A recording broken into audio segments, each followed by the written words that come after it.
The next quick answer question has to do with the western bypass. Based on what you know today, do you support the western bypass project as it's been approved? And the first time, we'll go to Mr. Dunn. Yes or no? As it's been approved.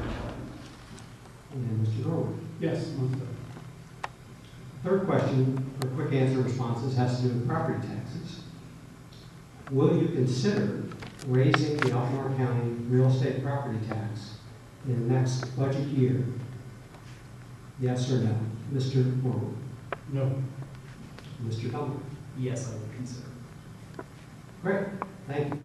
This question is about the western bypass, and we will begin with Mr. Norwood. Do you believe the western bypass project is consistent with the character of our community and the public's vision for transportation in Albemarle County? Mr. Norwood.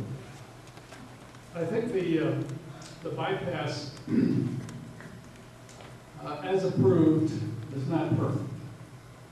I think that the dealing with a 20-year-old plan is not the best option, but we don't have an option. So under the circumstances, I think that we have to make it work correctly for us. We have to make it fit into our culture and our community, and that can be done.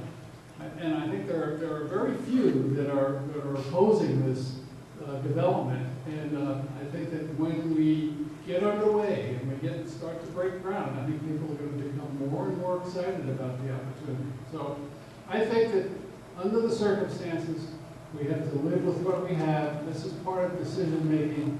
You can't go back and back and back on a decision. The decision's been made. I think we should stick with it and move forward. Thank you. I'll repeat the question for Mr. Dunlap. Do you believe the western bypass project is consistent with the character of our community and the public's vision for transportation in Albemarle County? Mr. Dunlap. Answer that very narrow question. No, I don't think it's consistent with the public's vision for what transportation in Albemarle County should look like. And I always offer two caveats before I start talking about the bypass. The first is that I understand that congestion is an enormous problem. It's an enormous problem. I'm getting to speak louder. It's a huge problem because when you have residents in Scottsville who would rather drive out to Silence Crossroads or Williamsboro to go to Walmart or to go to Lowe's, we're losing commercial tax base in Albemarle County. Employment in Albemarle County is hurting, and that's a problem. I understand that's a problem. The second thing is that I'm not opposed to the concept of a bypass. I'm not a NIMBY kind of guy. I'm not a oppose all roads kind of guy. What I am not a fan of though is poor planning. And I think the public's vision for transportation in Albemarle County is transportation that is modeled around our growth patterns. 20 years ago, the western bypass would have been fantastic. It would have gone from where it started now, and would have gone around to an area that was not in the growth area at the time. It would have emptied out into an open field, essentially. And that would have actually bypassed our growth. Now, of course, we didn't act on it 20 years ago. There were elements that held it up. I would have wholeheartedly supported it 20 years ago. I would have pushed for it. I would have shepherded it through. Unfortunately, it didn't happen like that. And just because the money is here now doesn't mean I think we should make a poor decision for our community. Spend the money just because it's there. I think that's fiscally irresponsible. And I think that it will cause more problems down the road than we would otherwise have. What I am a fan of is smart planning, is a road that fits the needs of Albemarle County, a road that would end in Ruckersville, a road that would end beyond the current designated growth area. If we have to spend X $100 million now and then an additional X $100 million in the future, we're not being good, responsible fiscal stewards. And to address Jim's point that there doesn't exist another plan, we do have a plan. It's called Places 29. It takes twice as much traffic off the road as the western bypass does. It costs half as much, and just because the state didn't hand us the money doesn't mean we should roll over. Thank you. All right. There's been a lot of talk about who's the most suited to carry the torch left by the incumbent, Lindsay Doria. You've stated that you will vote as Lindsay would vote, yet you have publicly stated that you do not support the western bypass, which Lindsay voted for. Furthermore, when reviewing your campaign donor list, your donors are more in line with the known liberals like Cynthia Neff, as you both share major donors, the same major donors. In fact, several of the donors come from very interesting organizations. When examining Lindsay Doria's donor list from 4 years ago when he ran, you'll find that the same people who supported Lindsay are in fact supporting me. In fact, my top 7 donors were Lindsay's top 7 donors back 4 years ago.